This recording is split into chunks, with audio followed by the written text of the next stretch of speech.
a loja da oposição decidia apoiar o Trump por causa daquilo. Eles identificavam cada um. Cada pedacinho. Né? Então, assim, eu acho que isso é um elemento.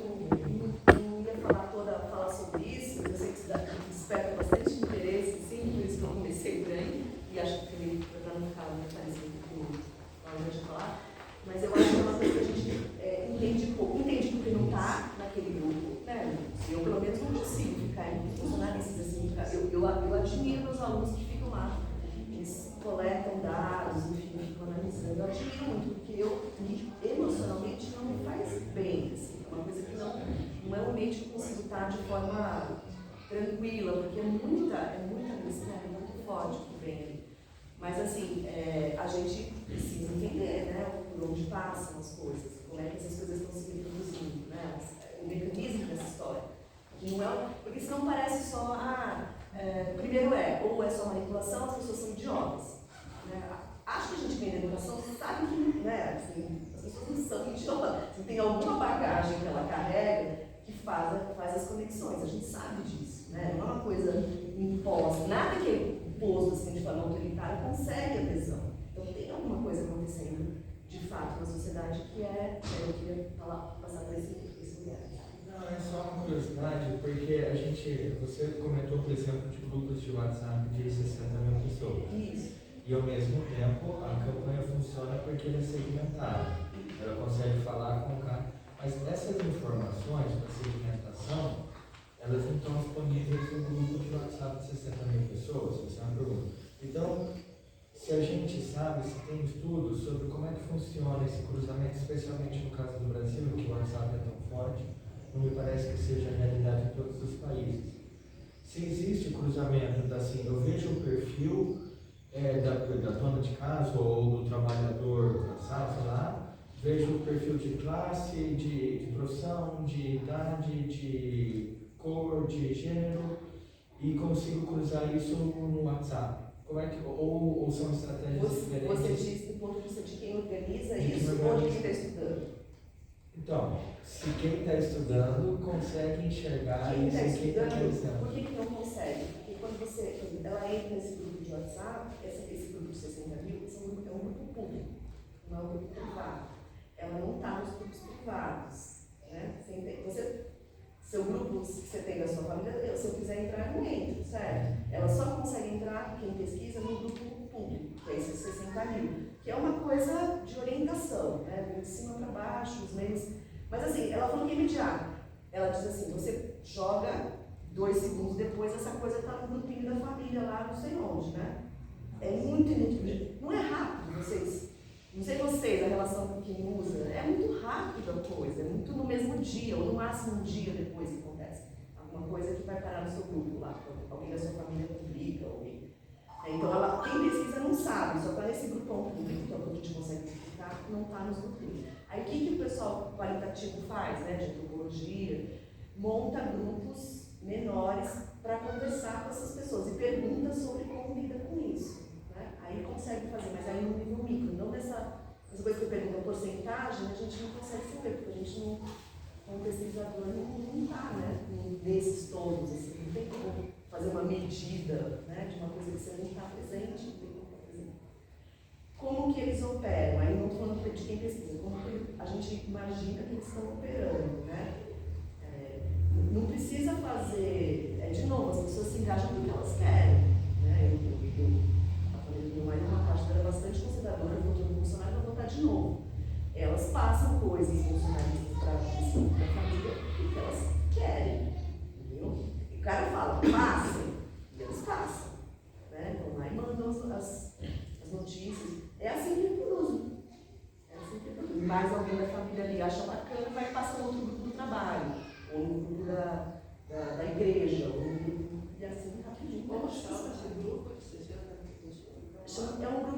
São grupos públicos, né? A gente que tem grupo público e grupo privado. Esses das nossas redes, das nossas famílias, são grupos privados. Eu não posso bater lá, eu não posso me inscrever. Os públicos você se inscreve e ele te aceita.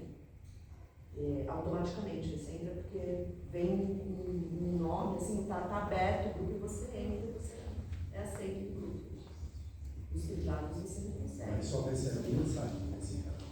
Isso, nesse caso, na verdade ela disse que estava aberta até um tempo atrás, aliás era um caos o grupo, aí chegou perto dela da eleição, ela falou que não conseguia nem, ela só captava os dados, mas não conseguia processar. A gente tem uns programas para captação e de organização da informação depois. Aí tem que ser tudo computadorizado, senão não consegue nem entender o zorro. Mas aí, nesse caso, ela foi captando só e não conseguia. Aí quando começou o processo eleitoral, eles fecharam, e só os administradores mandavam. E foi intencional. Total. Até aquele processo de discussão, porque assim, os Total. absurdos que voltam ali, né? Não vai alimentando, eles não precisam nem colocar nada. Não, ela disse que quando estava aberto. É bom para eles saberem com que tipo de gente eles Não. conseguem filtrar quem é quem. Né? Exatamente, eles estavam usando para medir. Ela falou assim: o que acontecia? Alguém questionava alguma coisa, nossa, isso foi estranho que o Bolsonaro falou, né? Aí eles iam em cima daquela pessoa, viram que ela tinha colocado. Não expulsavam, mas faziam toda a resposta. Eles estavam usando para medir as questões, né? Estavam usando para medir. E aí depois eles começaram a fechar para poder fazer. Claro, ela falou, um tanto de gente sai todo dia, um tanto de gente entra todo dia. É um negócio dinâmico. Como a gente também lida com essas coisas de forma dinâmica. Nessa questão do engajamento, eu acho também que a gente não está muito observando a função do TikTok. O TikTok. O TikTok, ele vai ser decisivo também. Porque enquanto identidade e engajamento, eu acho que é diferente receber a eu, em 30 segundos, dar a minha resposta e me expor. Então, há um engajamento. Os TikToks, eles estão contando. E eles reproduzem a reação daquela fake news que veio. E ele está circulando muito, muito. Sobretudo no mundo jovem. É uma coisa de jovem, assim. Bem de jovem. São vídeos São vídeos de 30 segundos, geralmente com música, dança. Então, já viu fazendo uma dancinha? Isso começou no TikTok. Começou assim, fazendo uma dancinha. Mas você está ligado todas as faixas etárias. É meus alunos. Não é mais jovem que está pensando. família, propriedade, cadeia pula. E aí, assim, né? Não adianta de falar a gente gosta, não gosta, eu quero, não tenho. Eu sempre falo assim, tá bom, o problema é seu não gostar, mas as pessoas vão continuar usando esse negócio. Mas isso, Maria, quando eu ensinei eles, eu acho que a gente tem que ter muito claro que é um processo de robotização, Sim. que é milionário, que dá muito dinheiro. Parece muito precarizado. E eu sei que parece conspiração, mas a Rússia está cheia. As máfias russas, enquanto ao trabalho, estão cheias. É que as técnicas de manipulação não servem só para objetivos eleitorais. Sim. As técnicas de manipulação servem para objetivos comerciais, servem para objetivos diversos. Existe manipulação religiosa, existem técnicas de hipnose que são utilizadas por igreja. São técnicas de manipulação. Né? Isso tudo tem um instrumento. A internet é um instrumento de manipulação. Eles aplicam técnicas lá. O Olavo Carvalho é um estudioso. Tem, acho que 14 livros, onde ele escreve o jovem imbecil. Ele fala cada um desses aspectos que deve ser utilizado. Com técnicas. Cor, som, identidade, religiosidade. Isso são técnicas, né? Tem gente da ciência que pesquisa. E aí eu queria, não sei se eu tenho um pouco mais tempo, Brenda. Será que eu tenho ou não? Não, porque assim, eu ia. Vamos desmaiar aqui. Não, assim, porque eu nem era. Eu peguei esse ponto, eu estava mais no final, para um pouco complementar, para trazer outros elementos, né? Porque a gente está estudando isso, então eu queria partilhar com vocês. Mas eu queria também falar um pouco mais sobre esse tema de hoje, né? Que é a coisa dos projetos de disputa e tudo mais. O Lauro já falou bastante, né, sobre que momento é esse, né, essa discussão sobre crise da democracia. Nesse grupo, faz 2 anos que a gente está estudando, com vários alunos, a gente está estudando vários autores que estão discutindo sobre crise da democracia. Tem uma leitura que eu acho que eu concordo, ela é real, assim, o que a gente está vivendo em termos de crise da democracia. É o que os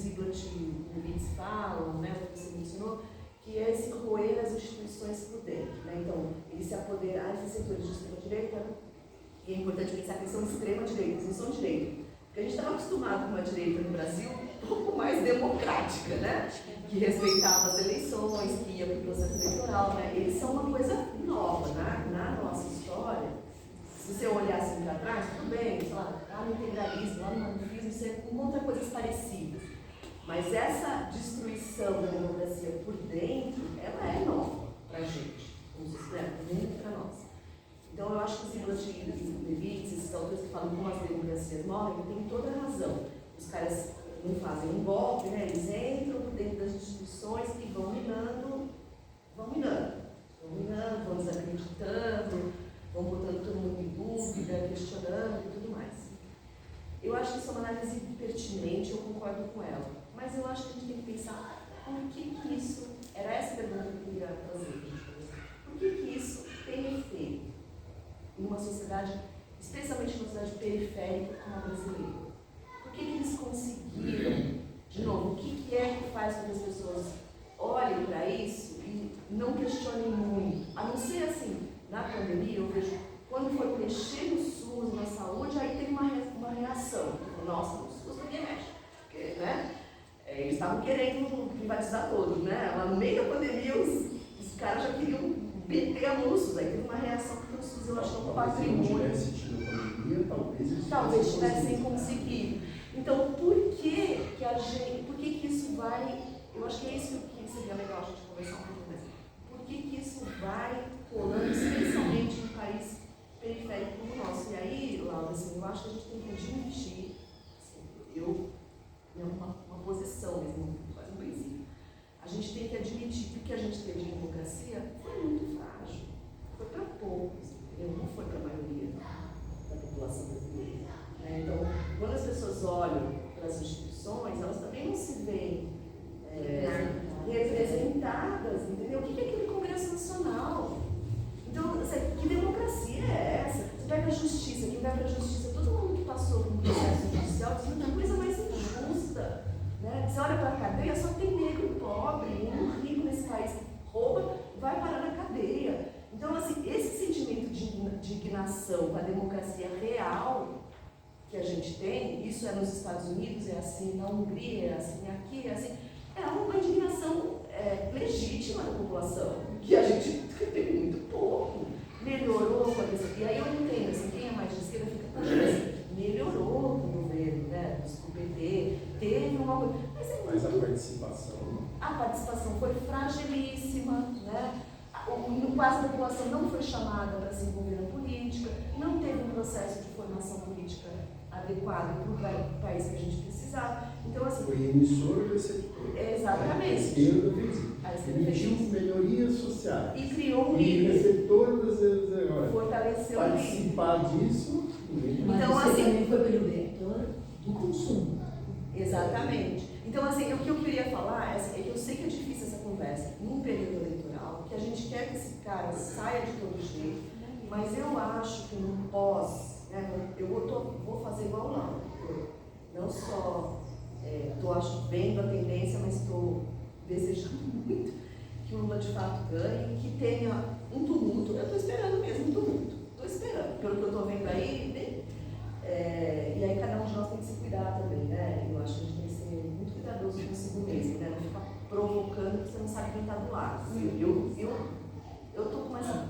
Você tem um filho para criar, né? Não vou ficar criando confusão, porque eu não sei o maluco que está do outro lado, o que ele vai aprontar. Eu acho que vai ter uns malucos mesmo, né? Não sei quanto vai... E eu acho que vai começar um governo de Lula vai começar um diálogo, mas vai ter muito trabalho, gente.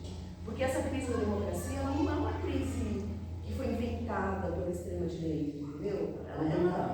Ela foi se aproveitada. O que eles fizeram? O que eu acho que é o melhor jeito da gente pensar nisso?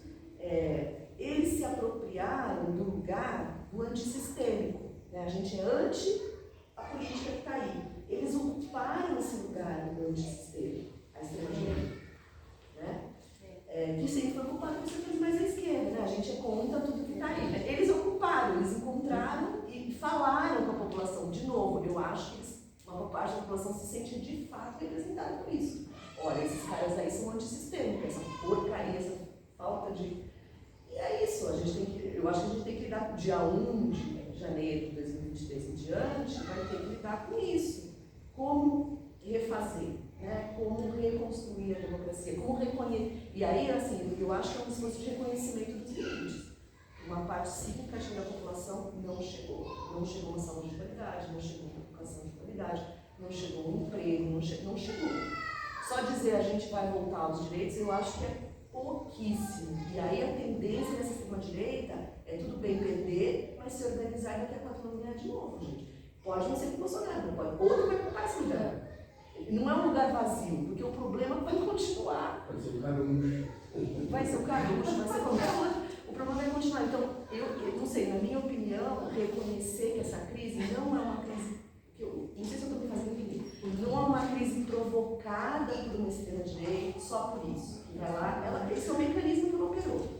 Mas reconhecer que a crise é mais profunda, ou seja, que a gente, de fato, é uma sociedade extremamente desigual, injusta, que não deu direito de verdade para as pessoas, só põe no papel, eu acho que é uma base que a gente tem que partir dela, entendeu? E aí, como é que faz reconstruir? E aquele texto que eu mandei, que não sei se circulou, era uma tentativa de tentar pensar onde tem na sociedade, e aí, com o seu mesmo, elemento. Eu não acho que a gente tem um projeto, eu não acho que o programa do governo do Lula dá conta disso que eu estou falando, está bem distante, mas assim, eu acho que a gente tem elementos na sociedade, acho que vou terminar com o que o Lauro falou, que tem a ver com os movimentos, com as organizações que a gente tem, né, com o feminismo, com o antirracismo, com a disputa por os setores indígenas organizados, né, uma disputa por um outro movimento. Eu acho que aí a gente tem elementos para reconstruir essa coisa. Não trabalhando, mas aí eu vejo potência. É aí que eu vejo uma chance da gente, de fato, fazer uma democracia para valer, né, e não o que a gente teve aí de uma tentativa, né? Talvez nem sei se isso vai redemocratizar, talvez democratizar. Porque se a gente pensa assim, houve uma república, mas essa república foi para quem? Uma amiga minha, Uma parte da população. Você tem que dizer, libera os escravos, mas que liberdade é essa que eu fico sem casa, sem comida, sem trabalho, estou livre para morrer? Você está livre. Livre de mim. Uma república que não nos deseja o povo. Exatamente. Uma amiga minha até falou uma coisa que eu achei ótimo para mudar a chave. Ela falou, talvez não é que tenha tido uma desdemocratização, é que é o contrário. Na história brasileira a gente teve só autoritarismo conservador, e aí teve uma camada da população, teve um pedacinho ali de início do negócio, e aí a gente voltou, vamos dizer assim, para o patamar que a gente já estava. Eu achei boa essa chave, né? Talvez, em vez da gente pensar que era um processo, não, era tudo. E a gente teve um pedacinho, começou, e aí voltou o patamar que era antes. Essa sensação de voltar 100 anos, né? Porque isso aí, a gente não saiu do ponto onde a gente já estava. Então a gente O Hitler não criou as condições para a democracia nazista. Ele enfiou o nazismo para o alemão como uma saída daquilo. É a mesma coisa que eles estão fazendo. Vou dar um exemplo nessa disputa da esquerda. No governo da Isabel aqui, no governo, nós lutávamos para implantar o orçamento participativo, né? Porque aí é a democracia participativa, aquela que você cria raízes e consolida instrumentos de controle popular sobre o orçamento, sobre a administração pública. Dentro da esquerda, dentro do governo, havia forte resistência ao orçamento participativo.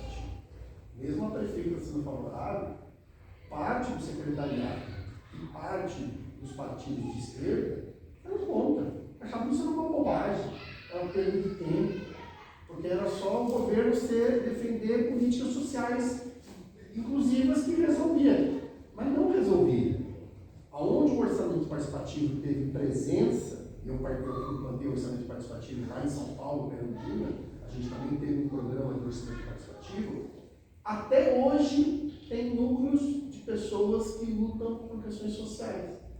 O orçamento participativo deixava raízes de organização popular, coisa que as pessoas de esquerda não entendem, falam que não, basta criar emprego, distribuir renda e fazer o consumo, que as pessoas naturalmente vão defender esse programa. Não vão. Depois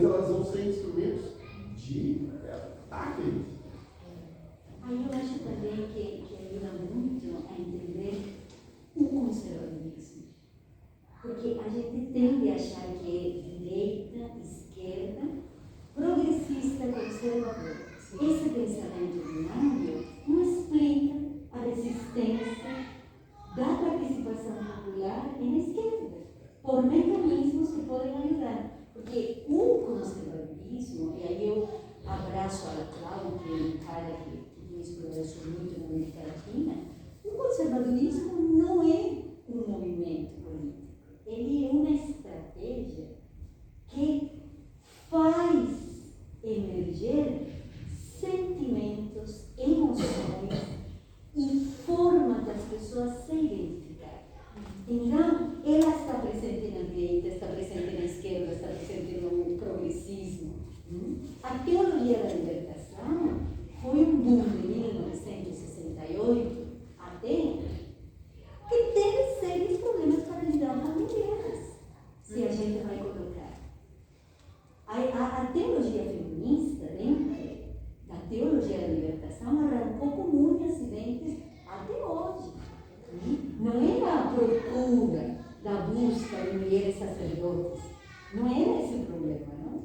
Era outra coisa. Mas a própria ala progressista tem resistência à bandeira de equidade, de retirar as questões. Então, eu acho que isso eu fui alertada lá em 2017 por uma colega mexicana que veio aqui, em Campinas, estava participando de uma atividade americana, porque a gente jantando juntas falava: o problema neste momento dos cientistas sociais dos brasileiros, olha que foi que eu disse dizer, é que não estão estudando conservadorismo.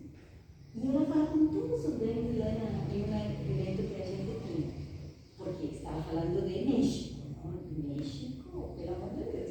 E aí ela falava: vocês não estão atentos ao conservadorismo, como ele opera, porque ele opera na população, ele é parte da população, não? Mas eu queria retomar outra coisa, não sei. Lauro, eu tendo a discordar de você. Sinceramente, eu falo contigo, tu falaste em algum momento da teocracia neopentecostal. Aí eu me alertei. A gente está com uma grande discussão sobre isso na sociologia, na antropologia da religião, porque isso tem circulado muito. Os neopentecostais, que aí vai tudo, eles estão atrás da implantação de um projeto teocrático no Brasil. E a gente está desmontando esse senso comum um pouquinho nas discussões do seguinte: o que nós temos na América Latina, porque isso se reproduz na América Latina, não é um projeto teocrático, porque a teocracia pressupõe a abolição dos mecanismos, os mecanismos democráticos de acesso ao poder, e a implantação de um corpo, de uma elite sacerdotal pastoral que vai tomar rendas na condução das instituições. E isso pode funcionar com califado, pode funcionar com o Estado Islâmico, que a gente vê que não vai, não? Mas, pelo menos na América Latina, o que a gente está vendo, que é um projeto teocrático, é um tiro no pé. É um tiro no pé, sobretudo, para a pentecostalização do cristianismo. E quando eu falo pentecostalização do cristianismo, eu estou falando de católicos evangélicos, porque grande parte dos grupos de ultradireita católica, eles vêm de grupos pentecostais também. O pentecostalismo não é só evangélico, é católico, não? Então, uma coisa que a gente tem muito clara é que nos últimos 30 anos, o pentecostalismo ele teve um ativismo político. E o ativismo político, ele quebrou modelo de participação política da religião.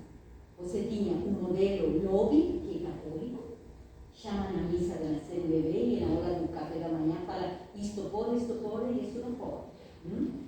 Esse era o lobby do católico. Os pentecostais evangélicos, eles inauguraram um sistema que era o sistema corporativista. Eles vieram como corporação denominacional, se instalam nos processos eleitorais e se pulverizam em todos os partidos políticos. Então, eles utilizam o marketing religioso, eles se pulverizam nos partidos políticos, eles vão utilizar uma série de de ferramentas proporcionadas na participação eleitoral. E aí vão e ocupam. Nós temos hoje 93 parlamentares, evangelicamente autodenominados, mas não somos únicos. Então, o que a gente observa? Que eles são os primeiros que não querem um Estado teocrático, porque sabem da possibilidade de participar das instituições, a não ser que a gente entre em um regime autoritário, não sei se eles vão partir com as elites religiosas, não? A outra questão Eu só fazer um parênteses. Você passa por mas também combatem o Estado laico. Podem não ter chegado a ter um projeto do Estado teocrático, mas o Estado laico é uma pedra no sapato desse projeto neopentecostal. Porque nós também teríamos que discutir o que se compreende por Estado laico. Porque nós temos diversas formas de compreensão do Estado laico. O Estado laico norte-americano, onde você tem uma série de interesses e representações religiosas, onde o Estado unicamente controla, você não passa. E aqui você não passa. É o Estado laico de participação francesa, por exemplo, onde você não tem nem simbolicamente a participação autodenominacional de religião nas estruturas do Estado. Ou é a inglesa, onde há diferentes estruturas religiosas dentro do Estado e os mecanismos democráticos vão colocando, vão recortando a participação laica. Eu acho que a gente tem que entender o que é laicidade no Brasil. A laicidade, a brasileira, é católica. É brasileira católica. Por quê? Porque Estado e religião, a religião aqui é igreja, não é religião. Quem denomina e quem define a laicidade no Brasil é a concepção de igreja, e a concepção de igreja católica. Então, quando você coloca que o Estado laico que a laicidade brasileira, entendida como essa oposição igreja-Estado, essa separação que vem desde 1889, depois você tem na República de novo a quebra, e depois você em 2010 tem de novo a quebra com o acordão com o Vaticano. O que a gente está discutindo? A gente está discutindo o papel do cristianismo na constituição do Estado. Tanto é que a gente está discutindo laicidade e a gente está com racismo religioso estrutural. Porque você tem eu acho que é importante também a gente lembrar que existe uma teologia de domínio, que nasce lá nos anos 60 junto com a teologia da libertação. E é a ocupação do Estado para colocar nossas pautas do Estado e pautas morais. E vai sendo colocada. E quais são os braços? Teologia da prosperidade e a teologia da batalha espiritual.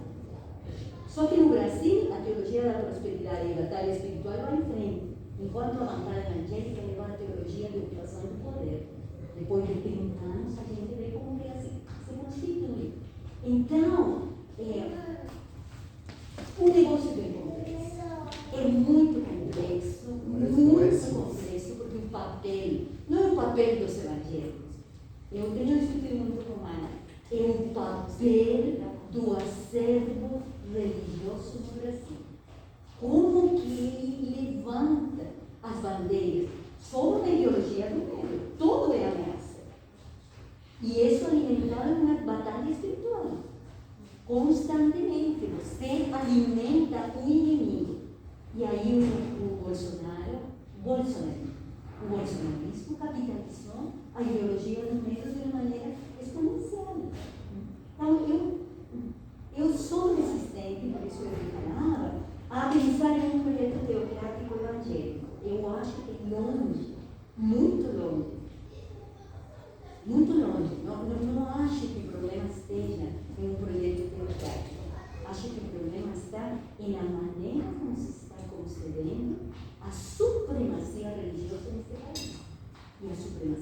religiosa é cristã.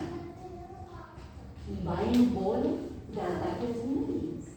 E a gente só imagina os grupos religiosos afrodescendentes, mas espírita, outro tipo de representações religiosas não passam por aí. Mas há sim um viés de classe e um viés racista com os afrodescendentes. Mas eu só queria reagir e falar isso. É uma coisa complexa. Eu fico pensando nessa questão ainda da laicidade, na questão financeira, que não é toda, né? Vocês estão mencionando aspectos de como culturalmente se reproduz o racismo, a ideia da supremacia, mas o quanto que também tem o seu peso do lado financeiro, porque mesmo depois que Igreja e Estado teoricamente se separaram no Brasil em 1890, nunca deixou de ter apoio financeiro, naquele momento exclusivamente a uma igreja, porque era um monopólio católico. E hoje esse quinhão, esse largo quinhão é disputado por várias igrejas. Então, a gente está discutindo um aspecto cultural aqui, o que é a teocracia definido pela ideia da supremacia, mas tem também uma questão prática de como que você vai dividir uma enorme verba que vai para a educação, vai para a saúde. E em Campinas, por exemplo, a gente já tem educação infantil basicamente dominada, em termos majoritários, lógico que há escolas exclusivamente municipais, que são centros de excelência na sua maioria, mas o grosso da população de educação infantil vai para escolas administradas por uma parceria público-privada, que em geral está ligada a igrejas que, na sua maioria, são essas que a gente chama de neopentecostais. E aí, Ana, uma questão que eu tenho discutido muito com alguns cientistas políticos é: a gente tem uma discussão de laicidade institucional. Tudo o que acontece no Congresso. Eu fico brava quando o pessoal começa aí. Todos os projetos de pesquisa vão para o Congresso, as discussões e tal. Eu falo, gente, há um terceiro nível que não passa pela discussão no Congresso. E tem a ver com o que fala o Guilherme. 90% das ONGs que gerenciam a verba pública para a aplicação de políticas públicas estão em mãos de religiosos. E desses 90, 70 são pentecostais. O dinheiro gerenciado, bom, vocês, um exemplo que eu sempre coloco é aquele negócio da internação compulsiva que Dona Damares conseguiu passar.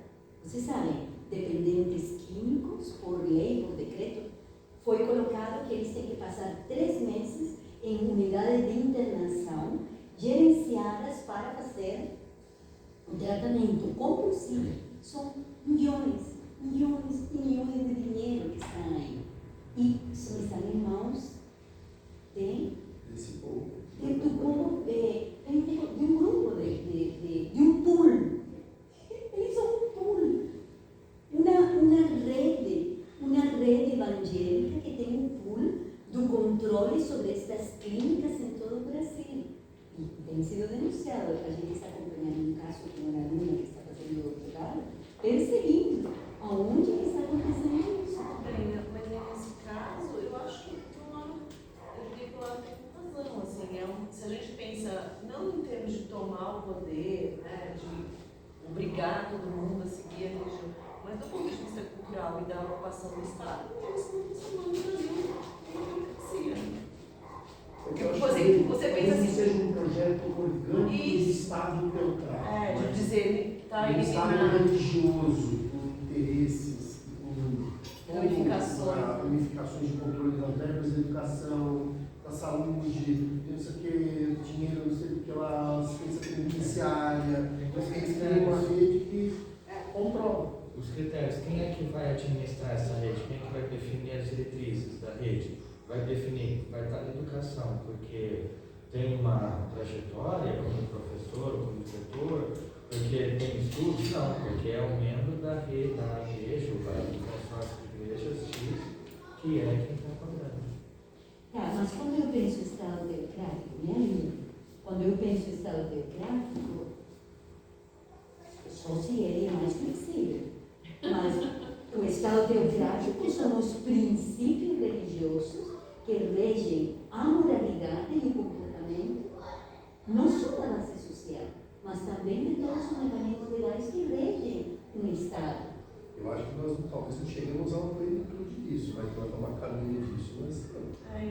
Eu acho que nós estamos dando passos nesse sentido. Talvez a gente não chegue à plenitude de toda a ação do Estado ser baseada em questões religiosas. Mas parte da ação do Estado está cada vez mais se tomando postos e está crescendo. Eu entendo que faz parte de um projeto, não é um acaso. Talvez não seja um Estado teocrático clássico, talvez não seja a abolição do Estado laico, mas que tem alguma coisa que não é o que nós temos no Brasil atualmente. Eu acho que eles estão... Tem uma história de uma pessoa próxima da gente, né, que eles são evangélicos, e assim, é uma pessoa política que eles fazem. Eles começam até os cursos públicos, eles dão para a igreja. Então tem essa ligação muito forte. Então um dia eu falei, nós estamos perdidos, daí vai para frente, o Bolsonaro ganha, a gente vai ter que ficar quieto, porque senão a gente não vai conseguir emprego, porque querem acabar com os concursos. Quem serão os contratados? É tudo via nessas na NAVMãe, né? Quem trabalha na NAVMãe são as pessoas membros daquela igreja. Na católica também, viu? Também está trabalha no céu. Essa visão não é só dos na católica eu estava numa sala lá também, os membros também são trabalham um pouquinho mais aberto, mas eles contratam membros deles. Então, quer dizer, e das instituições, né? Tudo vai estar servindo aos membros. E a pessoa vai acabar tendo, uma vez eu até brinquei com a minha frase, vai ter que ver a evangelho, participar, não vai ter emprego, não vai ser professor. Não está muito longe isso, não. Né? Vou fazer isso na saúde, na educação, infelizmente, nas creches. E aí, na hora eu olhei o curso, eu fiquei aberto dessa história, né? E a pessoa acha que é certo, os membros, a pessoa que recebeu, achou, quando eu vi aquilo, eu falei, nossa, é um crime, né? Um absurdo, mas é difícil, não sai, gente, né? Ninguém denuncia, né? Fica ali, e o curso era uma entidade conhecida, né? Não é qualquer, bem conhecida, que ele conseguiu para os membros da igreja terem prioridade. Eu não entendi. Hã? Eu acho que eu não entendi muito bem isso. Não, assim, eles fornecem, eu não falo o nome dele, né? Então, o político, ele tem um curso, por exemplo, ele manda para a igreja dele para preenchimento das vagas. Eram questões técnicas, né? Eu acho que eram serviços profissionais. E era uma entidade que a gente conhece. Então, que lá tinha que ser Tem subsídio do governo. Mas isso seria público para todo mundo. seria assim, você manda para a igreja compor as vagas, para depois se Ele estudar. deu cota religiosa. Hã? Ele tinha uma cota religiosa. E a maioria, então, mais Todos, era A para cota de 100%. Era para assembleia, era para eles, o grupo, né, fechado. Era um curso, qual que era o tema do curso? Era profissionalizante, não era um curso profissionalizante. As vagas preenchidas pelo... A discussão faz umas 4 semanas, que foi aquela cartilha para os militares, lembra, para as polícias, que foi colocada, e foi questionada, porque essa cartilha de organização ia para dar concursos. Aí começaram a denúncia de quem não fizesse o curso e não se inscrevesse para pegar a cartilha, porque era voluntário, quem quisesse podia colocar. Ele não pontuava a cartilha. Então, nesse sentido, eu acho que Ponto negativo. Participou de Umbanda, ponto negativo. Participou de ponto negativo. Foi no culto, ponto positivo. Uma direita da antiguidade. Quando a religião se tornou. Mas assim, quem responde a minha questão? Você não é do jovem. Você não sabe o que é TikTok.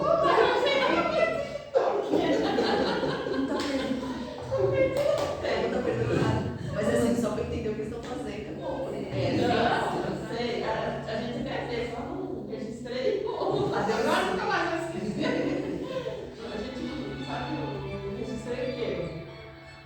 Mas assim, o que é uma coisa assim que não me. Alô?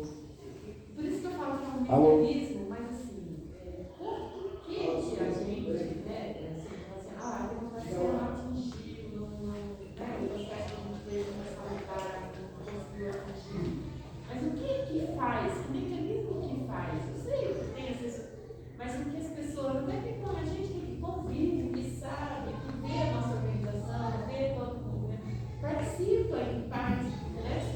E quando chega nessa disputa política, onde vem uma pessoa que, né, que Bolsonaro não fala nada com nada e consegue ganhar essa base, entendeu?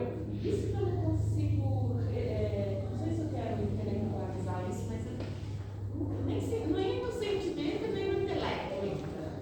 Quais são os mecanismos que fazem com que as pessoas mais pobres, desempregadas, apanham no marido, vote num homem desse? Escolha uma pessoa que está nesse nível. Sabe, assim, eu não consigo, assim, mecanismo que é usado de uma jeito. Por isso que eu falo de manipulação, quer dizer, não que você não participe, mas que projeta em ti uma coisa que não é seu mundo. E ele consegue levar para o mundo dele. Eu diria, 2018, não sei se isso vai acontecer, mas em 2018 eles capturaram a insatisfação antissistêmica. Foi essa expressão que eu usei, porque é isso que os analistas dizem. Ou seja, as pessoas estavam insatisfeitas por vários motivos, como você falou, não é exatamente o mesmo motivo. Ou porque estavam se sentindo perdendo renda. Eles capturaram isso e, né, vote contra e a representação melhor para esse sentimento sistêmico. Apesar de, a mais contraditória aqui, o cara já estava 27 anos no Congresso, ele não tinha nada de antissistêmico. Era o mais sistêmico. Mas assim, ele se apresentou assim, e uma parte naquela eleição, né, de 2018. E as pessoas, assim, se você for olhar, uma parte não estava compreendendo todo, não sei como é que, assim, eu pego pela minha irmã, toda vez que eu falo coisa de política, eu falo, mas Ana, vocês estão falando de coisa chata. E aí chega na véspera da eleição, Bel. O que é o processo eleitoral no Brasil? Vamos combinar que é isso, a maioria da população, na véspera, ela fica desesperada, ela não sabe quem votar. Ela só se preocupa na véspera. Por isso que eu olho as pesquisas de opinião e falo, mas não está falando da curva, a maioria é assim. Não está preocupada, engajada. A gente não pode medir a população brasileira pelo nosso envolvimento. O processo eleitoral é um negócio muito diferente. Muito diferente. Eu diria que 50% da população não está nem aí. Chega na véspera, na semana, aí eu tenho que votar em alguém. Aí começa, se votar em quem? Se votar em quem? Se votar em quem? Né? Aí eu fiz uma média aqui ao redor. A maioria está indo nesse, eu vou também. É uma tragédia isso, mas é o voto no Brasil, uma parte simples da população que não está fazendo uma peneira, olhando o projeto. Tanto é que tem essa coisa da reeleição, né? A tendência é ter a reeleição, não é porque as pessoas estão gostando, não. A tendência da reeleição, porque eu conheci. Eu já vi esse nome aí em algum lugar, entendeu? É uma tragédia isso, mas a relação que a população brasileira tem, grande, assim, com o voto, é muito ruim. Ela é muito fraca. Não é um voto super ideológico, super consciente. Não é assim. Isso está na cabeça da gente que está envolvido, no meu caso que estudo, então a gente não pode medir, né, por aí.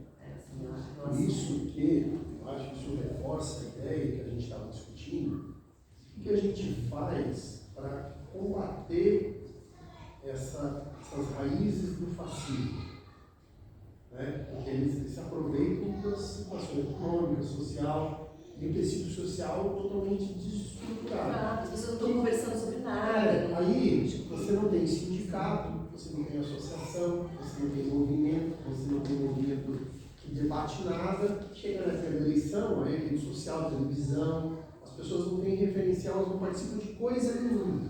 Qual é a forma de você mudar isso? Você reverter esse processo. A esquerda não fez isso. Eu lembro de um debate uma vez, em 1990, lá no governo de São Paulo, tinha um debate lá de um secretário bem conhecido, um outro secretário bem conhecido, que era o Paulo Freire, e aí na época havia uma discussão do governo, né, de quanto a gente jogava peso no orçamento participativo ou não. E uma pessoa assim, conhecida no governo falou, não, a gente tem que jogar dinheiro nas coisas que deram visibilidade, mídia, porque a gente ganha eleição, porque senão a gente vai perder a eleição. E aí o Paulo Freire, eu lembro que ele falou assim, olha, a gente não deve ser movido por ganhar a eleição. a gente deve ser movido por criar as estruturas sociais que vão impedir que o fascismo fuja daqui a algum tempo. Entendeu? Ele falou isso lá atrás. Ele falava que o nosso investimento aqui pode não dar resultado eleitoral agora em 1990 nas eleições, até que nós perdemos uma piada danada, independente de qualquer coisa. Mas ele vai gerar tecido social, organização popular, resistência, crítica ao processo de massificação, que pode ser manipulado. Ele falava que isso que era o mais importante, era o quanto a gente ia plantar. Ele até usou uma imagem que era de árvores que vão durar centenas de anos, e não vamos colher milho, nós vamos colher, Deus usou um nome de árvore, eu não lembro. E aí, de novo, né, Laura, assim, a gente estava escutando vocês conversando quando a gente chegou, acho que o senhor estava falando como, assim, de novo, as igrejas evangélicas, elas têm feito um processo organizativo, né? Eu não gosto dessa ideia da manipulação pura e simples, porque parece que enfiou um negócio na goela abaixo. Você faz um processo, como o senhor falou, né? Estou desempregado, eu sou acolhido naquela igreja evangélica, as pessoas me dão uma cesta básica, restabelece uma relação comigo, olho no olho, de respeito. O trabalho é sério também. É sério. Sério, eu tô dentro assim, você vê, eu até falo com o pai que agora não estava católica, eu prefiro a evangélica, porque é onde eu estava. Porque eles são realmente assim, tem que ir por cima, mas aí eles cativam, eles pegam uma pessoa diferente, são números pequenos, né? Não é grande, né? Porque às vezes o padre nem olha na cara da pessoa, né? Eles não, eles sabem o nome da pessoa. Você fala do pastor, o pastor vai te visitar, um problema pessoal, o pastor vai te visitar em casa à noite. Você fala com o padre fala assim, então, sabe, a gente estava discutindo a questão da transformação social, não sei o que, não está nem aí com o seu problema pessoal e nem lembra que você mora, entendeu? Aí o cara isso é uma forma de organização da sociedade. Então, assim, essas redes assistenciais, né? Quando você falou, você mencionou essa coisa dessas entidades assistenciais, elas estão enraizadas na sociedade. Não é um líder que faz o que quer na cabeça dele, tem gente disposta a fazer no dia a dia, né? Então, isso pesa. Eu acho que esse Bolsonaro pesou, né? Hoje, o pessoal está dizendo, a base está um pouco mais desconfiada da elite, né? Da elite das suas igrejas. Desconfiada no sentido de, não sei se passa por alguma coisa. Eu tenho outros elementos aqui. Naquela eleição de 2018, foi mais colado, entendeu? Todo mundo que estuda foi mais assim, né? Base, o pastor falando que só base. E eles capturaram esse sistema nesse pedaço específico. Essa eleição assim, está um pouco mais contraditória o negócio, assim, porque tem outros elementos, né? Porque tem a figura do Lula, né? Porque, quer queira ou não, a população tem um carinho por ele, né? Lembra, quem mais velho lembra, né, gente? Então tem alguma coisa para comparar com esse horror. E também é conhecido também. Isso. Ele é conservador, né? Total. Já conheço, já foi. O Lula tem esse aspecto carismático. Que é para manter, né? Um grau de conservador. Por isso que parte do eleitorado do Lula foi o Bolsonaro. E agora o Lula sendo candidato, ele retira esse eleitorado de volta para o Lula. Mas se for um outro candidato. Se fosse o Haddad, estava perdendo, né, gente? Com certeza. Se fosse o Haddad, estava perdendo. Eu acho que a eleição, se o Lula não fosse candidato, o Bolsonaro ganharia a eleição com pernas curtas. Primeiro turno. Já era o primeiro turno. O eleitorado do Lula ia ser fortemente. Aí se tivesse um outro, né? Mas a gente não tem.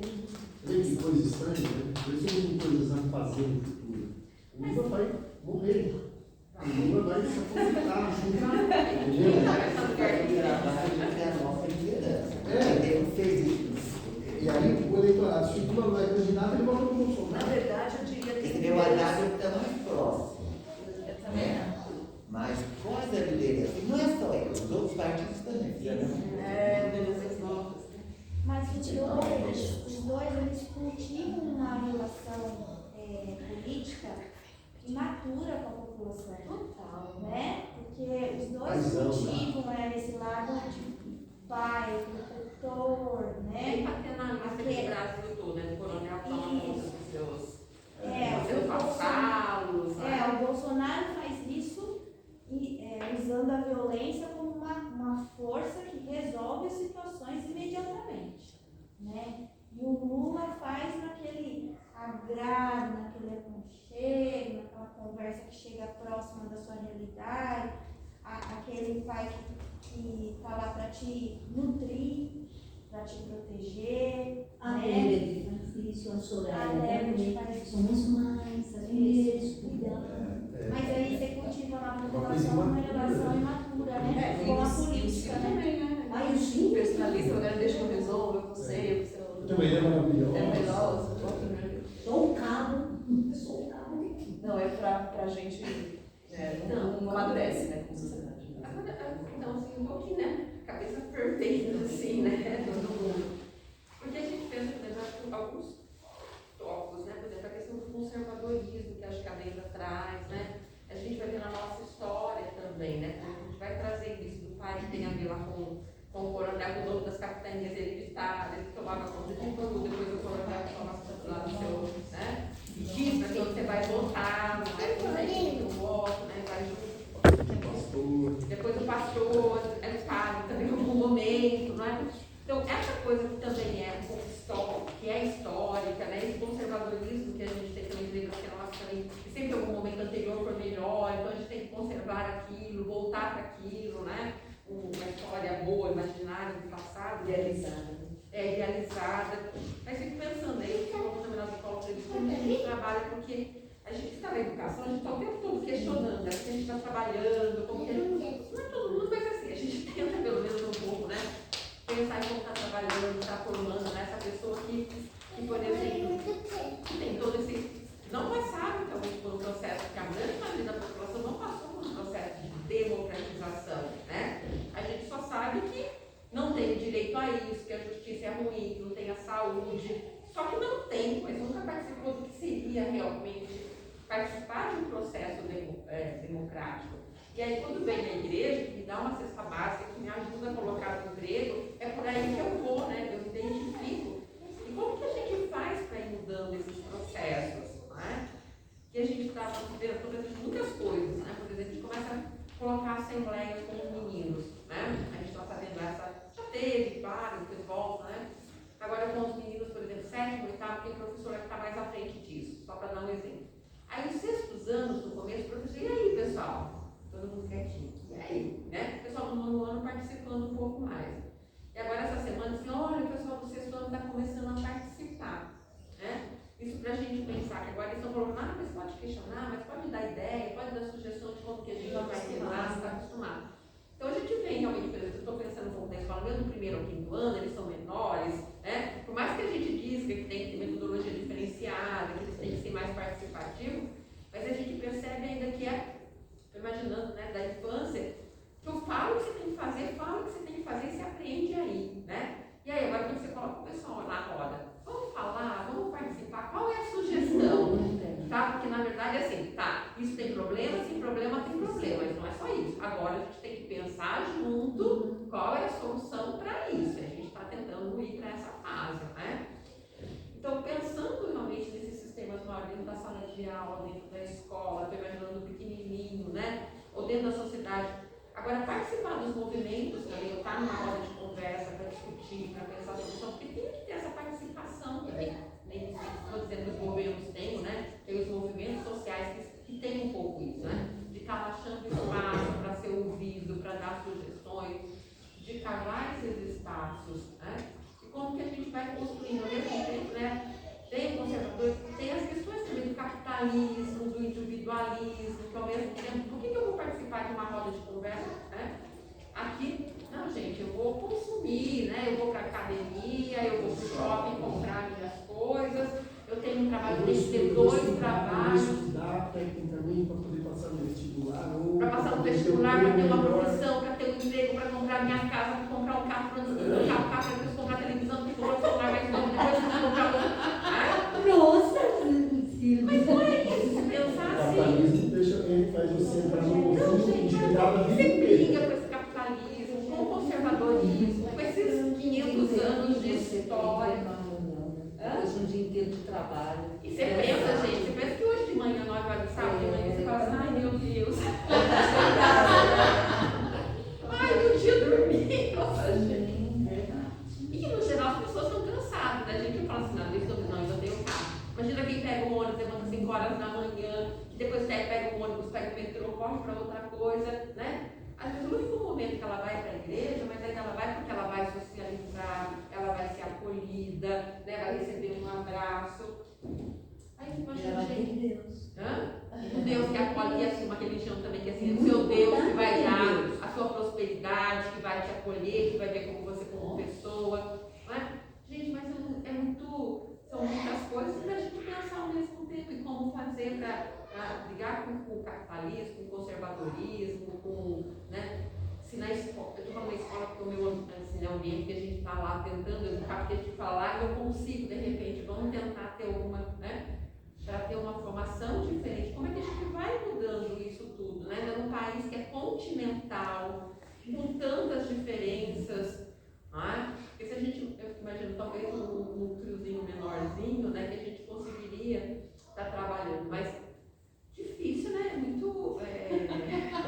Mas posso dar um tá? Eu acho que a solução disso, ela está no simples. Ela está no pequeno. Não está no pensar o macro. Porque a gente aqui está refletindo o macro. A gente está refletindo o macro para poder compreender o papel do micro. Mas a solução está no micro. Óbvio que eu não sou daquela lógica voluntarista de que vamos fazer o nosso pedaço sem estar conectado com alguma coisa maior. Só que a hora que a gente compreendeu o macro que está em andamento, a gente tem que identificar e falar assim, o que eu posso fazer? No meu bairro, na minha escola, no meu grupo de WhatsApp, nos meus amigos, é ali que eu vou atuar. Ali que eu vou atuar para poder gerar uma célula de consciência. É o pequeno que é a solução. Não vai solucionar pelo macro.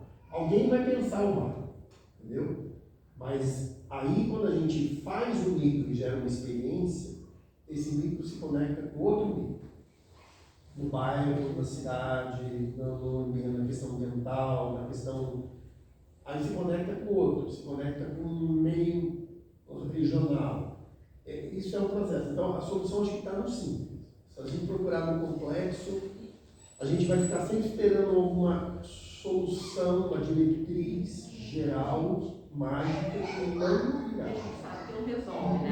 Não é um mito que chega lá, um outro mito que vai resolver isso. Posso dizer para você, mesmo quem a gente acha que sabe, não sabe. Não tem a mínima noção de como lidar com essa complexidade toda. Acho que o Lula sabe. Acha que o Zé Dirceu, que é andante, teórico, por trás do mundo, sabe lidar com isso? Não sabe. Não há nenhum pensador de esquerda atualmente que saiba como lidar com as redes sociais. Alguns pensadores de direita já da esquerda, eu acho que ninguém sabe. E o pessoal dos Zevozes, são estudiosos bem há muitos anos, o pessoal dos Zevozes são bem de esquerda. Eu recomendo olhar para eles. Eles têm muito pouco espaço para falar o que eles já aprenderam, mas eu recomendo olhar para os Zevozes. Quem chama Intervozes. Eles têm um monte de material produzido, eles têm saídas para combater fake news, eles têm cartilha de como fazer isso. Eles têm que olhar o material deles. Eles estão trabalhando na América Latina. Uma das Intervozes. É um pool de iniciativas privadas, particulares, que estão trabalhando em questão de comunicação social na América Latina. Na verdade, eles são um movimento, eles se pensam como um movimento, e aí eles fazem projetos, eles estudam, o outro vai lá e vai se complementando, né? Eu acho que a gente tem que aprender com eles, eu sempre recomendo, eu acho que eles já deram um passo além do que a gente já. E a outra coisa que eu ia falar, Laura, assim, não sei, não é responder a tua pergunta, mas eu acho que, novamente, é a coisa emocional, né? Então, a gente que estuda movimentos sociais, como é que as pessoas se organizam? Boa parte do terreno dos movimentos sociais diz assim, passa por um componente emocional. Como movimentos sociais, vamos dizer assim, progressistas, né? É alguma coisa, vamos dizer, uma menina super adolescente que se sente muito oprimida dentro de casa, não vê possibilidade de saída, porque o ambiente onde ela está, como você está falando, é familiar, às vezes o escolar, não dá espaço de emancipação, enfim. E aí ela começa ou olhar na rede social, ou ela vê uma coleguinha falando sobre isso, ou tem uma professora que fala coisas de igualdade de gênero, e aquilo toca no emocional. É nesse lugar onde as pessoas se conectam. A subjetividade, ela é muito importante. Ela não está no nível de, eu li 30 livros. Depois ela vai ler 30 livros. Provavelmente, se ela for se engajar mesmo, ela vai começar a querer procurar, saber, olhar os conceitos, para poder falar melhor sobre aquele clima feminista. Mas o comecinho é emocional, gente. É o contato emocional. No sentido de, é alguma coisa que desperta, que fala a qualidade dela. Você não se sente, sei lá, sobrecarregada com você ficar lavando louça, e é do, assim, eu estou falando aqui, complemento o que você falou, é do simples, é do cotidiano e é do emocional. Você não se sente sobrecarregada, só você lava a louça, seus irmãos podem fazer o que quiser, não tem horário, isso não te deixa... E aí conecta, né? É assim que as pessoas vão se engajando. Estou falando do ponto de vista como é que funciona a história. Não é ficar lendo um monte de livros, saber um monte de coisa teórica. O começo, né? Esse começo vai se despertar. Depois as pessoas vão... É a coisa do racismo, né? Por que o racismo, o feminismo... A gente está falando de coisas ruins relacionadas à social, mas se vocês olharem, não é uma coincidência que a discussão antirracista e feminista ganharam maior proeminência no Brasil e no mundo pós-redes sociais. Pós-debate global. Não, pós-redes sociais. Não, você pega historicamente o boom que tem de procura sobre termos, sobre antirracismo, feminismo, é pós-redes sociais. Por quê? É à toa. Ou seja, é um instrumento que pode ser usado por bem. Não, ele tem sido usado, as pessoas estão usando. Elas se encontram. Uma aluna minha estuda como as meninas bem novinhas viraram feministas, né? Bem novinhas, 2010, 2011. E ela falou assim, as meninas foram se encontrando em grupos privados no Facebook, a gente só pensa na parte pública, né? Mas pensa que as pessoas se conectam, se encontram na parte privada, né? Em lugares privados, via mensagem, via grupos fechados. E elas começaram a se encontrar ali e trocar entre elas. E aí a conversa que ela está relatando, ela está terminando agora, elas conversavam sobre coisas cotidianas mesmo, violência contra a mulher, né? Não conseguir sair de casa e ter minimamente seus direitos. Aí uma ajudava a outra, dava às vezes questões de aborto, elas queriam conversar, não tinham o que falar, e aí no privado se sentiam protegidas. Então assim, eram questões muito cotidianas que conectavam essas meninas e com laços muito fortes. Meninas, como ela falou, que às vezes nunca se encontraram presencialmente. Nunca. Nenhuma vez. Zero. Tem uma potência nessa história, né? Tem uma potência. A menina, aí um relato assim, eu morava na cidade interior, não achava nenhuma amiga para falar sobre isso. Nenhuma, zero. Olha, né, do lado, assim. Mas aí na rede eu encontrei uma menina que começou a conversar comigo, me deu atenção, as questões que ela falava eram as mesmas que a minha, aquilo me conectou no debate. Né? Não estou falando que tem que usar a rede, não é isso. Estou dizendo que o que move a gente estuda são as emoções. Assim, o que faz tocar de uma energia. E aí a direita está usando o emocional o tempo inteiro. O medo é uma emoção. Está usando o medo. Mas pode ser outra emoção. Para conectar, né? Poder usar na escola. Na escola você tem alunos de diferentes, né? Religiões, de tudo. Então, na escola, porque muitas vezes o que a gente faz? Então, eu tenho uma ideia, eu acho que a minha está certa, e eu vou trabalhar com aquele grupo. Tem que ouvir, eu acho que tem que perceber, criar uma certa. Claro que depois a pessoa vai ficar um grupo que se identifica, mas a escola tem que ouvir, né? Eu sei que para a gente é difícil, porque antigamente falava assim, uma geração já era difícil. Hoje, com a internet, a coisa. A gente, depois que a gente também não aceita, e a gente vai lidar naquela circunstância com isso. Então, a questão da reconectar é outra coisa importante que a gente precisa aprender, a ouvir. Né? A gente ouvir para poder entrar, porque a gente já viu que não dá. Eu fiz muito isso, assim, de agredir, né? Punha o meu post e sem conversa. Então, agora não dá, né? Eles sabem o que eles usam, porque eu acho que a questão não é diário, porque diário tem entendimento, mas a gente saber o momento para poder ir colocando as informações também, sem ser uma forma assim, né? Que a pessoa não vai ouvir mais. Então, se usar de outros... Se a gente não tirar a bolha, a gente não consegue... Isso. Então, eu acho que essa questão de ouvir e também saber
elas querem juntar, né, os grupos, vamos para as ruas, vamos juntar forças. E agora, como é que está o público? Você sabe dizer? Fizemos frentes, né? Aquela frente pela democracia, tem umas cartas, tem umas coisas assim, né? São tentativas de articulação provisórias, né? Porque são muita gente diferente dentro desses grupos, né? São pensamentos muito diferentes. Mas eu acho que tem uma tentativa, assim, com bastante dificuldade, né? Assim, eu vejo muita dificuldade Da democracia, por exemplo, nesse momento, talvez, para juntar votos para o primeiro turno, Eu por acho exemplo. que... E, de repente, movimentos sociais que precisam lutar, né? Porque a gente olha para isso, tem um pouco mais de consciência nesse momento, né? Olha, a gente sabe que não estamos mudando o tempo, mas pelo menos para se afastar um pouco dessa ideia de racismo, do caminho mais democrático, tudo isso. O Celso estava falando, né? O Celso Mazarino fala assim, tentando aumentar o custo do golpe, né? Assim, quando você vai... Não é que vai resolver, mas você vai aumentando o custo, né? O Bolsonaro fazendo coisa errada, quanto mais gente vai se alinhando e dizer, não, aqui não. Isso é bastante importante, eu acho que tem acontecido, né? E nessas cartas, nessas mobilizações do Pacto pela Democracia, enfim, são vários grupos que estão... Mas são processos de resistência, né? Sim. Nós estamos num momento de resistência. Quem está com a iniciativa é o setor conservador. E eles têm um projeto que está sendo implantado. Então, estão com instrumentos poderosos nas redes sociais, governo. A gente está num processo de resistência. Passadas as eleições, seja qual for o resultado, espero que seja um resultado promissor, nós temos que sair do processo de resistência para o processo de construção. Esse é mais difícil ainda, porque aí as divergências se colocam, né? Você junta na resistência, mas na hora que... E o que faz? Eu acho que tem que fazer isso, tem que fazer isso. Mas ainda assim vale a pena, mesmo que seja aquilo pequeno, né? Eu acho que não está adicionando energia para fazer a construção, né? Está ficando só para resistir. Só para resistir, né? Aumentar os custos de golpe, né? Agora, se fosse pensar como estratégia até dia da eleição, dialogar o máximo possível de forma acolhedora com as pessoas que estão indecisas, que não estão fechadas, né, com o bolsonarismo. Não adianta eles perder tempo conversando com o bolsonarismo. Saia do grupo, não participe, não bata a boca, não brigue, porque esse povo aí, daqui para lá, vai recrudescer cada vez mais. Ponto de violência e tudo mais. E identifique as pessoas que são aquelas que estão, não sei, pensando, olha, cria uma identidade emocional, cria uma identidade com algum aspecto que a pessoa tem de interesse, seja religioso, seja familiar, e inclua ela em alguma coisa, traga ela para participar de alguma coisa, nem que seja um diálogo, ligar para a pessoa, fazer uma ligação telefonicamente em casa, fazer uma visita para essa pessoa para falar sobre o problema que ela está tendo com o filho, se envolveu com droga.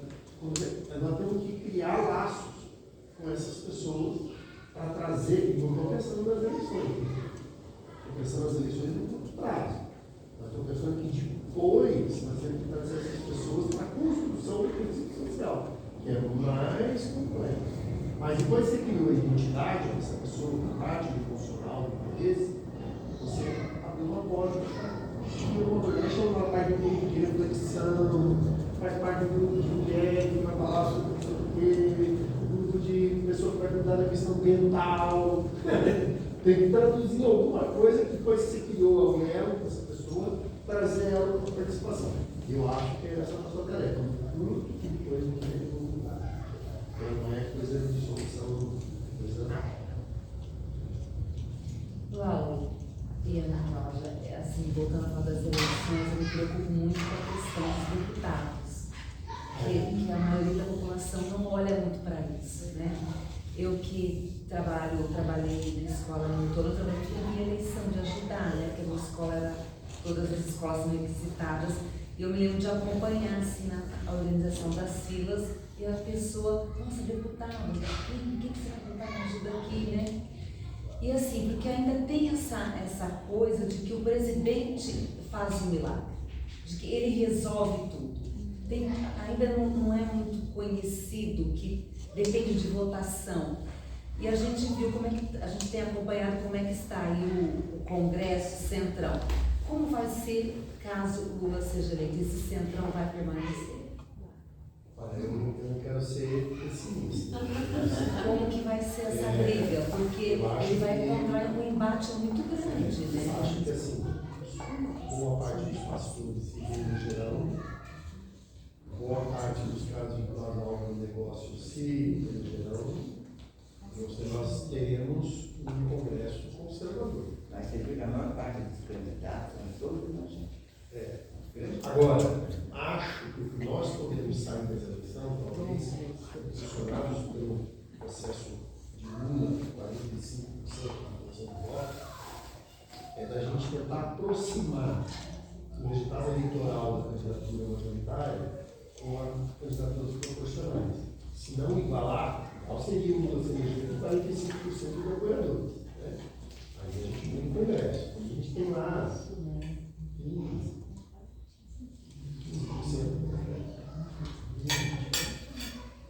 Mas eu acho que a gente tem chance de sair dessa eleição de ter 30%, um terço do Congresso progressista.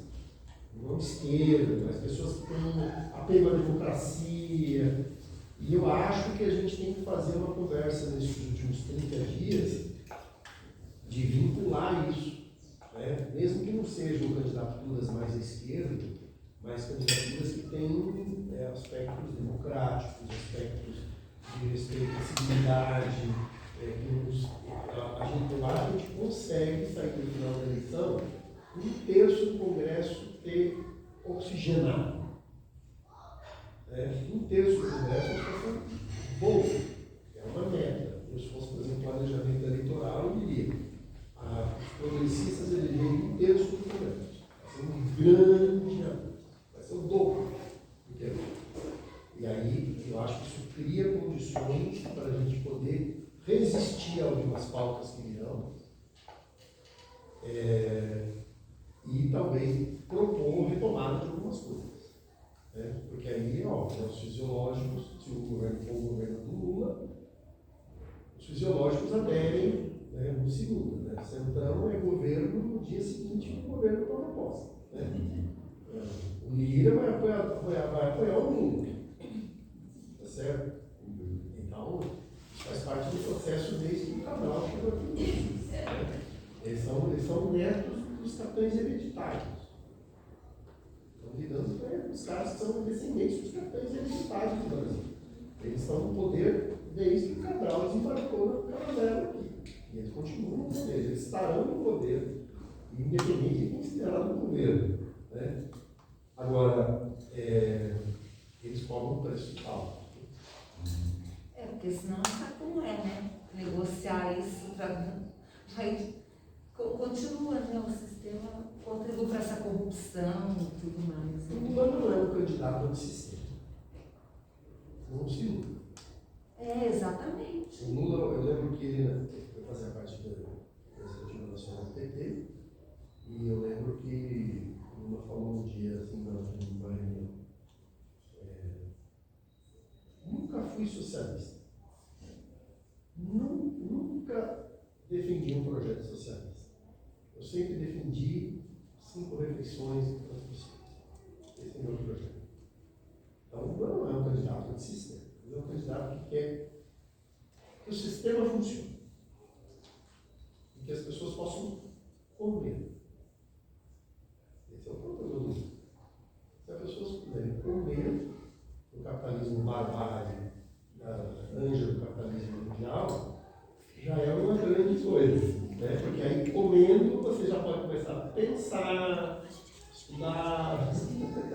Então, os limites do Lula são claros. Né? Só que eu acho que Você acha, ignorância falando, você acha que o corpo que vem apoiando a família, porque a gente tem muita renovação, sobretudo eu estou vendo nas pessoas que estão acompanhando o Lula, esse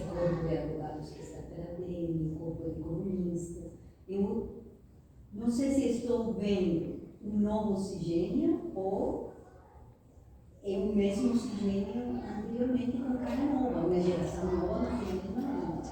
Eu acho que o Lula, até ser presidente, eu acho que ele era um Lula psiquicamente, cercado pelo pessoal da CUT, pelo pessoal de São Bernardo, é esse o povo do Lula, né? Agora, o Lula de hoje não é mais.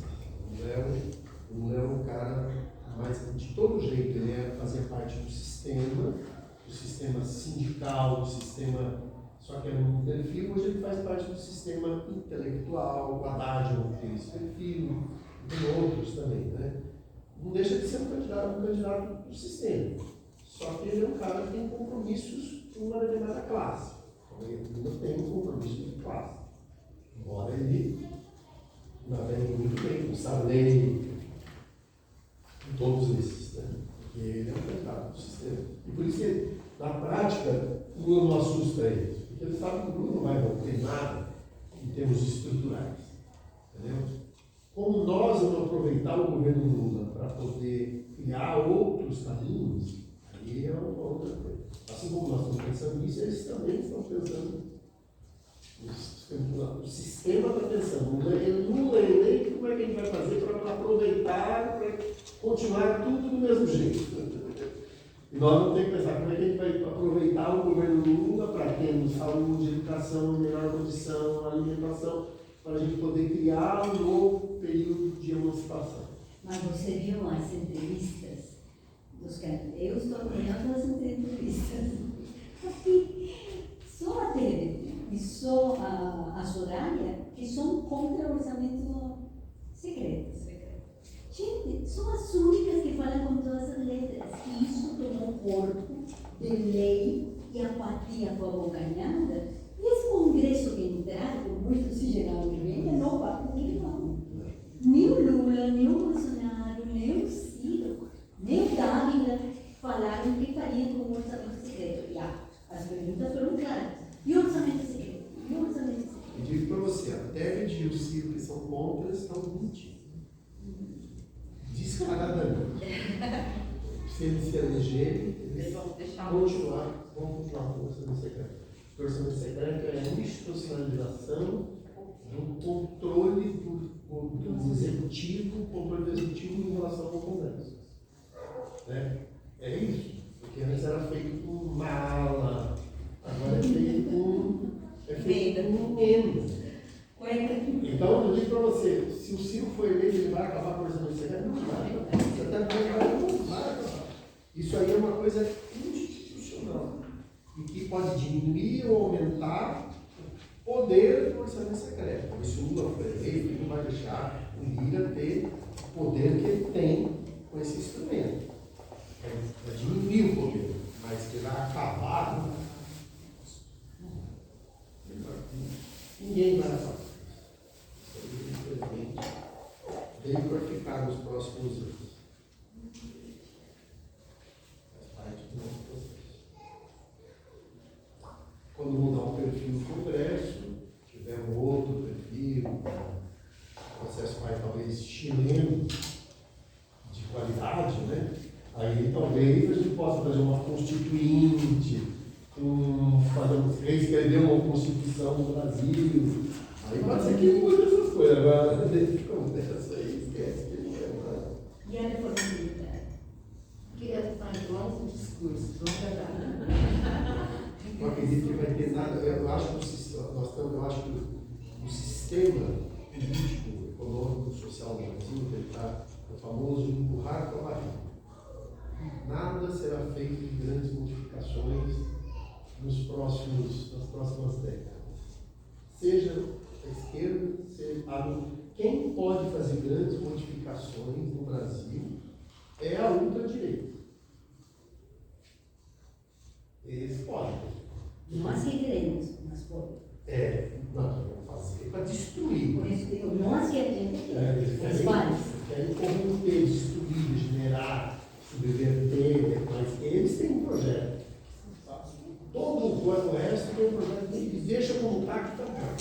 Entendeu? Vamos seguindo assim. O resto, o único que tem um projeto de revolucionar isso que é engajado, não é uma coisa, é a extrema-direita. A extrema-direita tem uma vai assim, nós queremos implodir. E vai colocar no lugar, vai ser muito pior. Nós não temos um projeto de substituição disso por nada. Mas ainda assim vale a pena, porque essa resistência faz parte do processo. Não é uma coisa negativa. É o que é possível. Né? Eu vi no movimento de esquerda lá, na década de 70, e lá os estudantes achavam que iam revolucionar o Brasil com gritos e palavras de ordem, né? E a gente percebeu que isso não é real. A gente tem que lidar com a situação concreta. Né? E hoje o concreto é isso.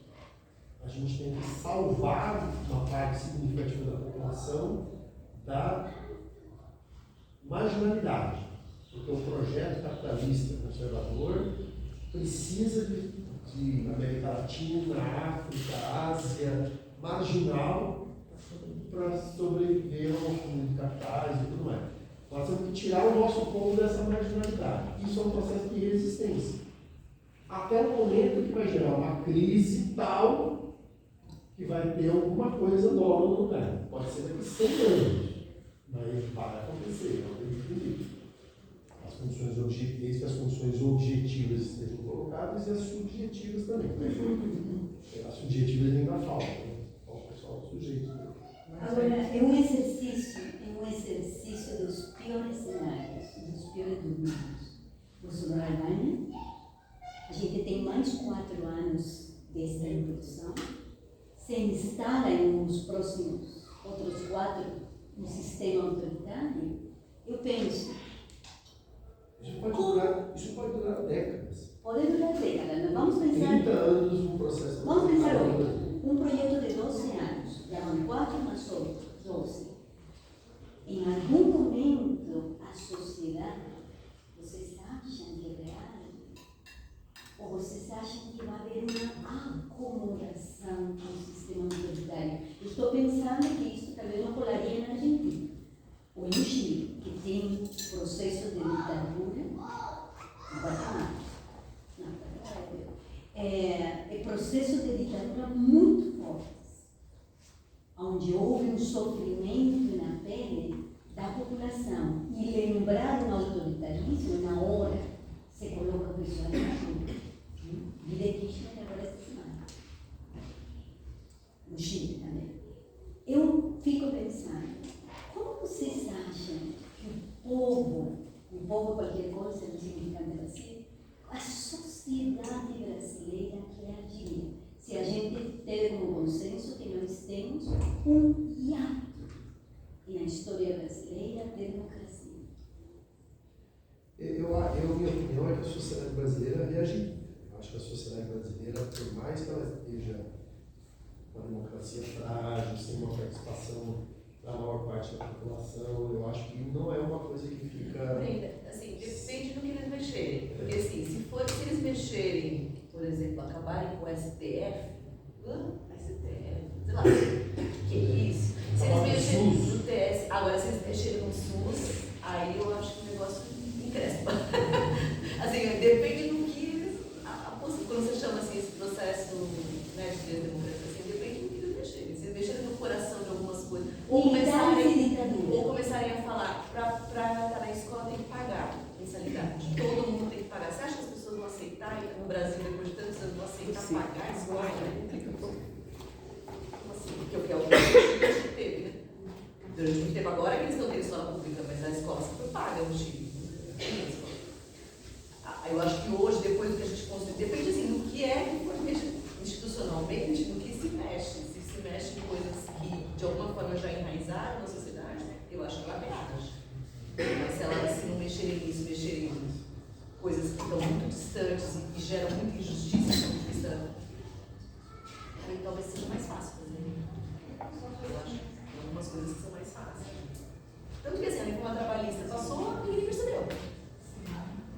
As pessoas já tinham uma parte tão grande fora do mercado de trabalho, vivendo de forma precária, que isso foi um recuo de direitos assim, gigantesco, brutal. A sociedade não fez nada, não fez nada, não teve uma reação.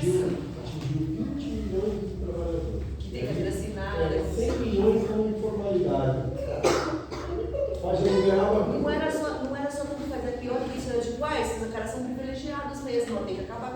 se vai melhorar para mim. Né? Então, isso assim, depende do que mexe, eu acho. Né? Depende do que mexe. Se a gente voltar um pouquinho para o passado, quando ela mencionou a ideia de uma crise que pudesse gerar, né, esse fim dessa inércia. Em 2013, a gente viveu um momento que foi essa crise. Dá para dizer que em 2013 a gente tinha as condições de gerar essa crise, ou a partir de 2013, né, depois foi parando o ritmo, todo esse processo. A gente está falando, quando você fala em crise, você está falando de um processo como esse, ou faltou algo em 2013 que a gente precisa ter acontecer, uma crise ainda mais grave para ter o fim dessa inércia? Eu acho que em 2013 aconteceu uma crise de sistema social, político, tinha um aspecto econômico, né? Tinha uma pior das condições, mas nada parecido com o que está hoje. Hoje está muito pior. E só isso não significa que as pessoas se revoltam. Então, acho que aquela movimento lá foi uma coisa muito sistema. Começou até com um movimento meio de esquerda, uma passe, e depois foi apropriado pela direita e virou um movimento anti-PT. Né? Eu acho que para você gerar um processo de transformação mais profundo, o sistema é um sistema de crise injusto, né? Precisa criar nenhuma condição para isso, né? Basta você ver a maior parte da população não tem direito a nada, a você trabalhar e ficar quieto. Então é um sistema exclusivo, que as pessoas são marginais. Então, o sistema está em crise. A questão é quais são, assim, primeiro as condições objetivas, que eu acho que tem que ser basicamente econômicas. Só a questão econômica não é motivo. Tem que se associar uma questão econômica a uma crise de sistema. E tem que ter as condições subjetivas, que são os agentes que atuam de um lado para o outro. A direita fez o quê? Percebeu em 2013 um questionamento do sistema, se apropriou disso e conduziu o Bolsonaro ao poder. Esse é um processo que foi capitaneado lá. Eles perceberam os meninos falando do movimento de passe, não sei o quê. Opa, vamos pegar isso aqui. Pegaram redes sociais, não sei o quê, fizeram um plano, derrubaram a Dilma e elegeram o Bolsonaro. E esse é o projeto deles. Pode ser feito o contrário disso? Pode. Mas a gente lida aí contra o fluxo do rio, né? Nós estamos no capitalismo, o controle do capital internacional, então tem um processo complexo, não é simples. Por isso que eu digo, é uma construção de longo prazo, não é uma construção de curto prazo. Acho que para a direita é mais fácil fazer esses movimentos, porque eles remam a favor do curso do rio. Então, você rema a favor do curso do rio, tudo é mais fácil. Né? Então, eu acho que é um processo.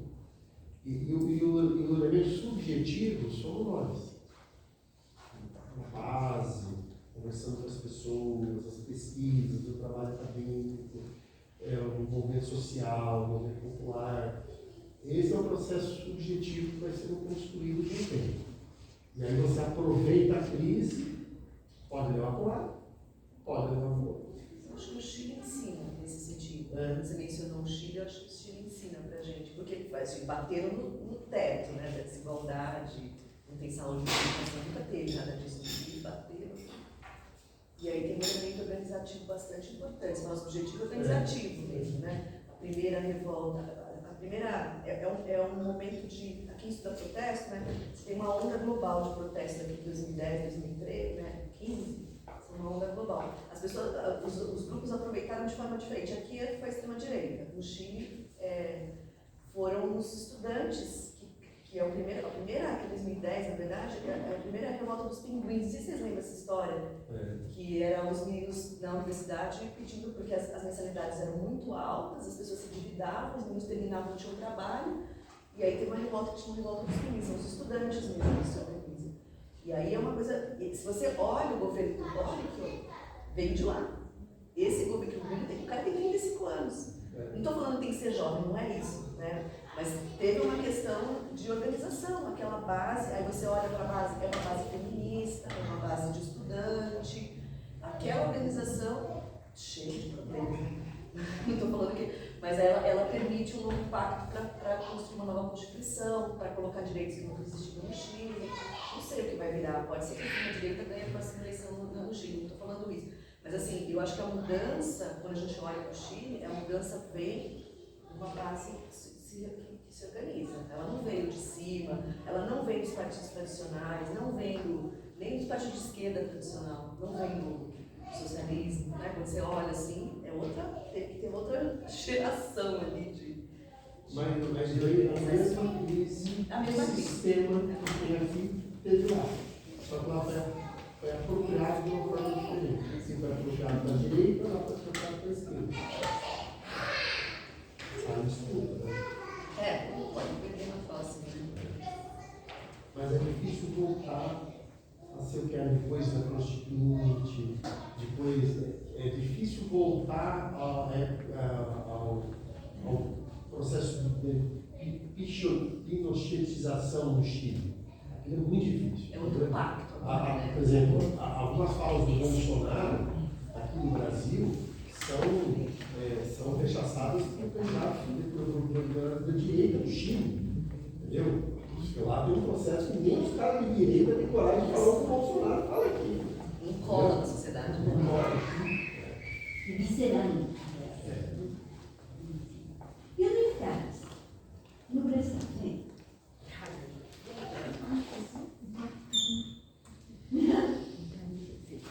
Eu acho que os militares foram corrompidos pelo fisiologismo. Infelizmente, acho que os militares tiveram um projeto nacional lá atrás. Eu acho que o governo Bolsonaro, na lógica de corromper as instituições por dentro, corrompeu por dentro das Forças Armadas com salários altos, benesses, esqueminha, entendeu? E hoje os militares estão corrompidos. A instituição de Forças Armadas no Brasil está vendida ainda. Mas é possível eles voltarem para a caserna?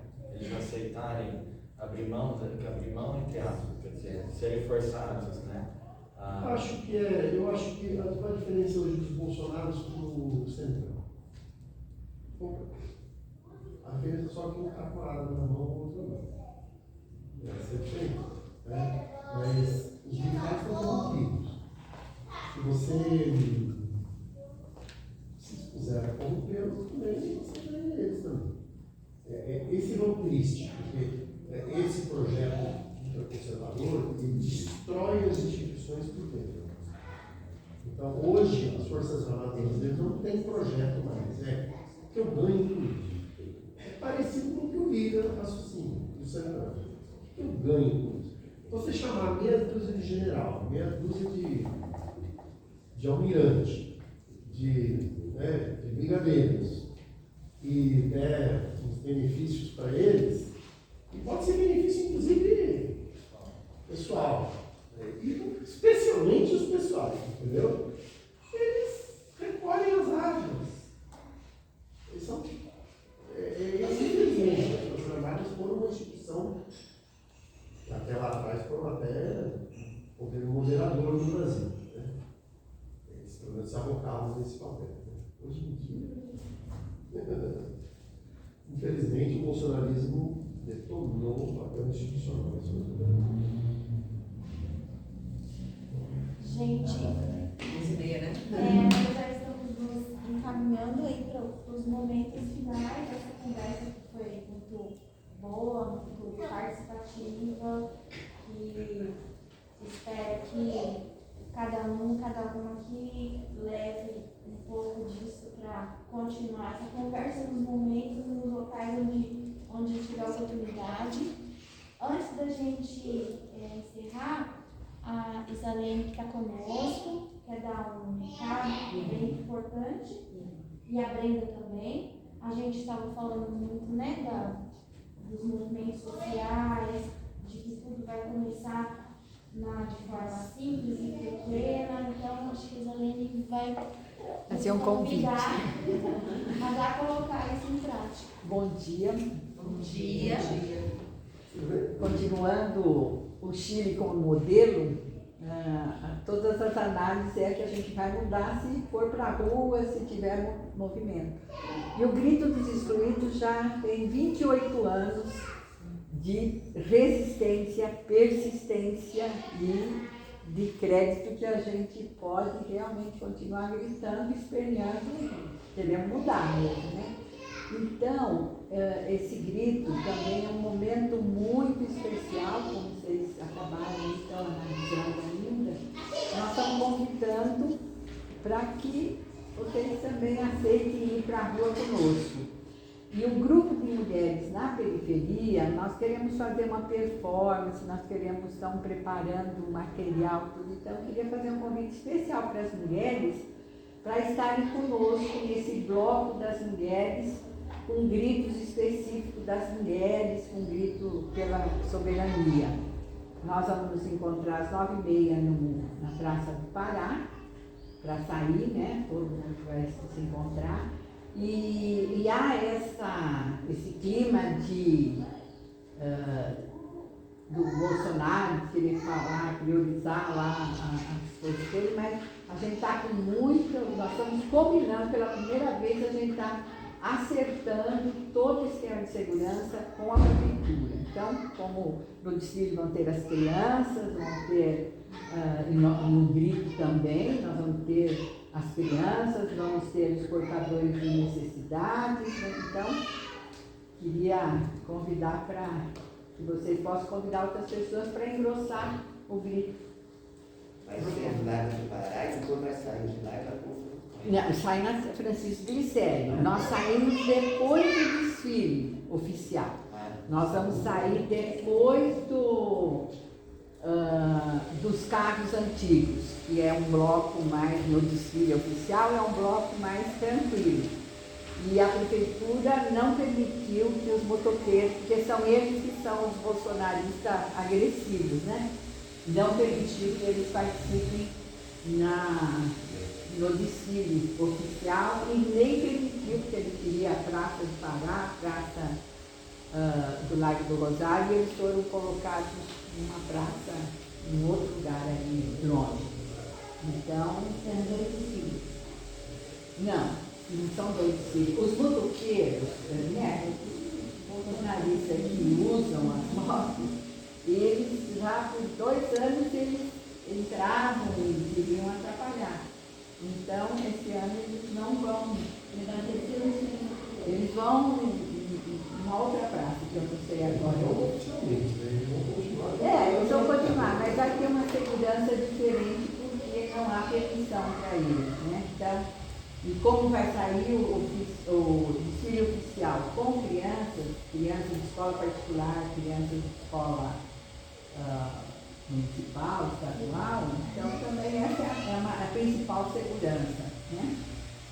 Então, é isso, Ricardo. Desculpa, não pude chegar antes, até justifiquei no grupo que a gente precisa ir para a rua, então vamos fazendo campanha. Então, eu gostaria só pedir uma fotografia nossa, do grupo, esta resistência também. Vamos, Celinha, vem com nós. Vamos falar uma coisa aqui e a gente encerra a reunião. Eu agradeço. Ai, não tenho. Isso, graças a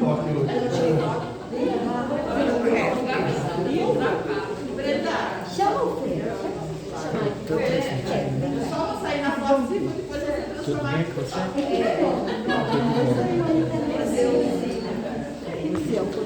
Vamos tirar o aqui, vai para aqui. Eu queria conversar um pouquinho da campanha. Pessoal, para ajudar a gente. Gente, a primavera está chegando. Esta é uma excelente câmara, mas não consigo pegar o vamos lá. Alguém pode estar só? Vai lá, Brenda, que eu tiro a foto. Não te ajuda.